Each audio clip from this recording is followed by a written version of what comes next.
কেমন হয়েছে?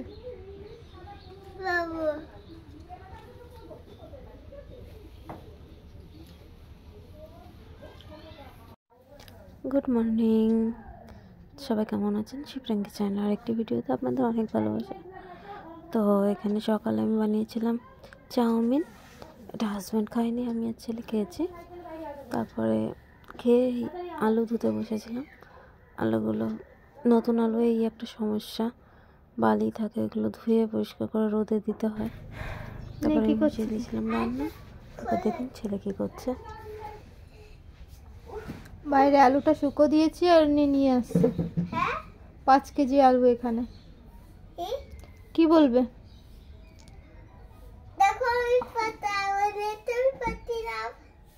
পাচ্ছিস? আলুটা আনলি কেন? আনলি কেন? কেন? কে বলেছে আনতে?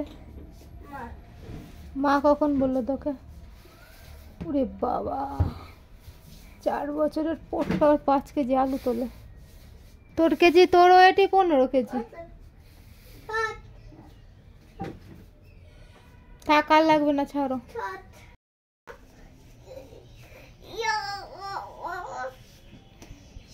কত যে নাটক জানে।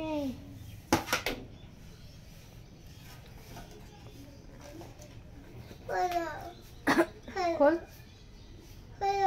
খুলতে পারছিস না? চেষ্টা কর।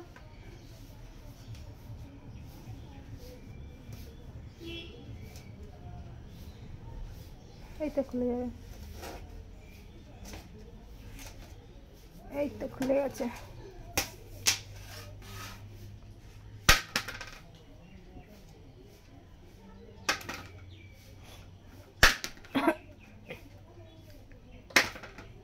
ওরকম না,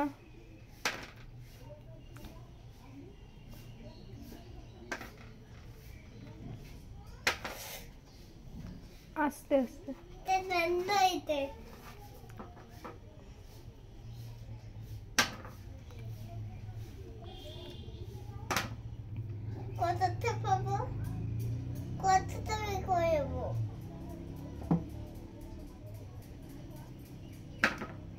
ইয়ার কি হচ্ছে?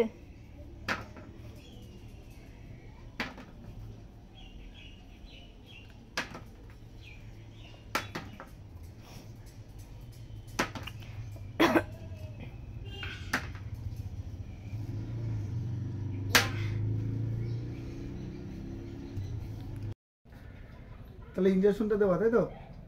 ইনজেকশন দেওয়া হয়ে গেছে, এবার ওষুধ খাওয়াবে।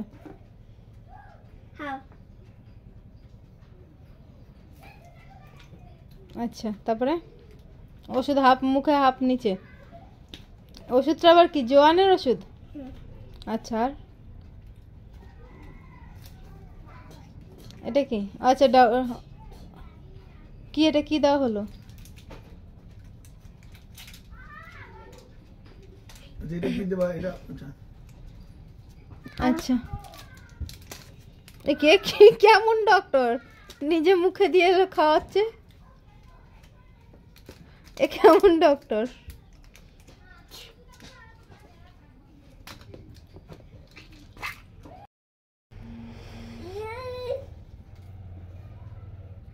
তুমি কি ডক্টর আঙ্কেল? আচ্ছা, এটা ইনজেকশন দিলাম।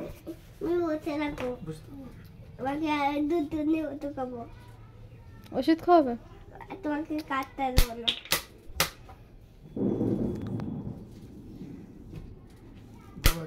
জ্বর আসছে, তাই তো? আমি খাবো না, আমি খাবো না, আমি ঠিক আছে, ফিট। আমার ওষুধ দাও, আমাকে দাও, দাও একটুখানি দাও। বাবাকে দাও। হ্যাঁ, ওইটুকুনি দাও, ওইটুকুনি দাও, দাও। পড়বে।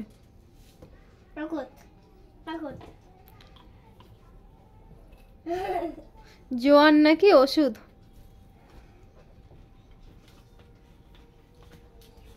তো দুপুরে পর থেকে আর ভিডিও করা হয়নি। তো আমি চলে এসেছি সন্ধ্যেবেলা অনেকগুলো জামা কাপড় ভেজানো ছিল, সেগুলো কাচলাম, ধুলাম আর কি। তারপর ছেলে বলছিল পিঠে খাবো। তো আমি আবার কটা সাঁচের পিঠের ব্যাটার গুলে রাখলাম, উষ্ণ গরম জল, লবণ আর চালের গুঁড়ো গুলে ঘন্টাখানেক রাখলাম। তারপরে এখানে আমি ছাঁচের পিঠে বানাতে এসেছি। আর দুপুরবেলা ছেলের ভিডিও করেছিলাম। ও ডক্টর হয়েছিল, ওর বাবা পেশেন্ট আর ডক্টর। ওর বদমাশি ঘরে লেগেই থাকে, অনেক বদমাশি হয়, সব ভিডিও করা হয় না। আর এখানে একটুখানি গুড়ের পায়েস, নলেন গুড়ের পায়েস বসিয়েছিলাম। আর এখানে ছাঁচের পিঠেগুলো বসিয়ে দিলাম। ছেলের বায়নাতে ও খাবে, খাওয়ার থেকে বড় কথা সবাইকে দিয়ে আসতে হবে। যেমন আমার বাবার বাড়ি, শ্বশুর বাড়ি, সবাইকে দিতে হবে। ও জানে বানানো মানেই হচ্ছে সবাইকে দেওয়া। তো এদিকে ছাঁচের পিঠে বসিয়ে আমি এখানে গোবিন্দভোগ চাল নিয়ে নিয়েছিলাম। চালে একটুখানি ঘি মাখিয়ে নিলাম, তাহলে কি যে দুধের মধ্যে চালটা দিলে আর লেগে যায় না, একসাথে হয়ে যায় না। তো দেখুন এখানে আমার ছাঁচের পিঠে হয়ে গেছে। এবার একটু উল্টে ঢেকে রাখবো।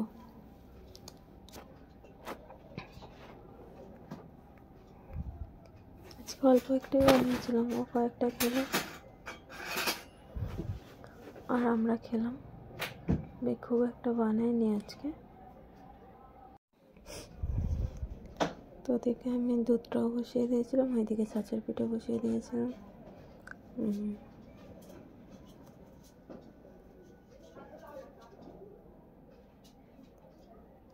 চালটা দিয়ে দিলাম। এখানে পিঠেগুলো হয়ে গেছে, পিঠেটা উল্টে দিলাম একটুখানি। এখানে কী হয়েছিল, আমি তেল দিতে ভুলে গেছিলাম। ছেলের সাথে কথা বলতে বলতে তেল দিতেই ভুলে গেছিলাম।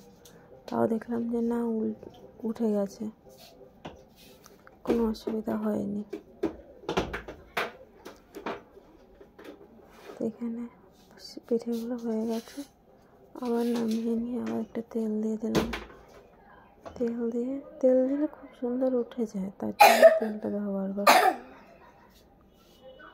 এখানে সব কটাতে তেল একদম একটু তেল দিয়ে মুছে দেওয়ার মতো।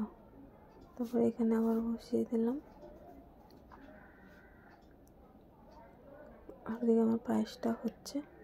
ভিডিওগুলো কেমন লাগছে জানাবেন, ভালো লাগলে লাইক কমেন্ট শেয়ার করবেন।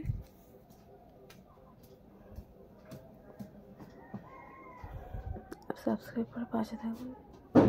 তো এটা উল্টাতে গেছিলাম কিন্তু এটা হয়নি, তারপরে পরে আবার উল্টে দিলাম। প্রথমে একবার উল্টে গেছিলাম, তো হয়নি বলে আবার পরে উল্টে দিলাম। ওদিকে আমার পায়েসটাও প্রায় হয়ে এসছে।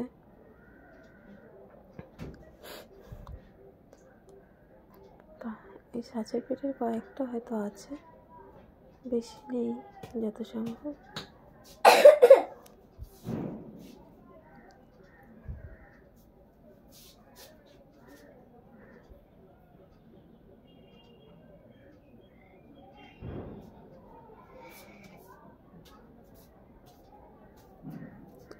লাস্ট হয়ে গেছে পাটিসাপটা না, পাটিসাপটা আমি আগের দিন বানিয়েছিলাম। তো এদিকে আমার ছাঁচের পিঠেগুলো প্রায় হয়ে গেছে। তারপরে এই যে পায়েসে আমি একটুখানি চিনি দিয়ে দিলাম, শুধু গুড় দিয়ে করলে একটু খার লাগে, তার জন্য একটুখানি 2 চামচ চিনি দিলাম।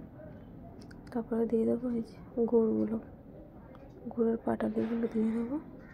তারপর হয়ে গেলে নামিয়ে দেবো। আর গুড় দেওয়ার সময় আমি খুব চিন্তায় থাকি, কারণ দুধটা কেটে যায় নাকি। আমার প্রত্যেকবারই এরকম হয় যে দুধটা কেটে যায়। তারপরে মা বললো যে আখের গুড় দিয়ে করলে নাকি কেটে যায় ওটা। এই শীতকালে পাটালি গুড় দিয়ে করলে নাকি দুধটা কাটে না, তাই বুঝলাম। তো এখানে আমার পায়েস হয়ে গেছে। কেমন লাগলো জানাবেন ভিডিওটা। একটু পায়েস নিয়ে বসেছি, গুড়ের পায়েস। এটা চলুন খেয়ে দেখি কেমন হয়েছে।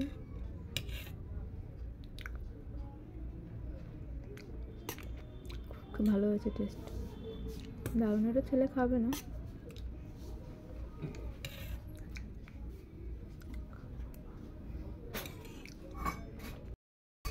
ভিডিওটা কেমন লাগছে সবাই জানাবেন, ভালো লাগলে লাইক কমেন্ট শেয়ার করবেন। চ্যানেলটা সাবস্ক্রাইব করে পাশে থাকবেন। ধন্যবাদ। গুড নাইট সবাইকে।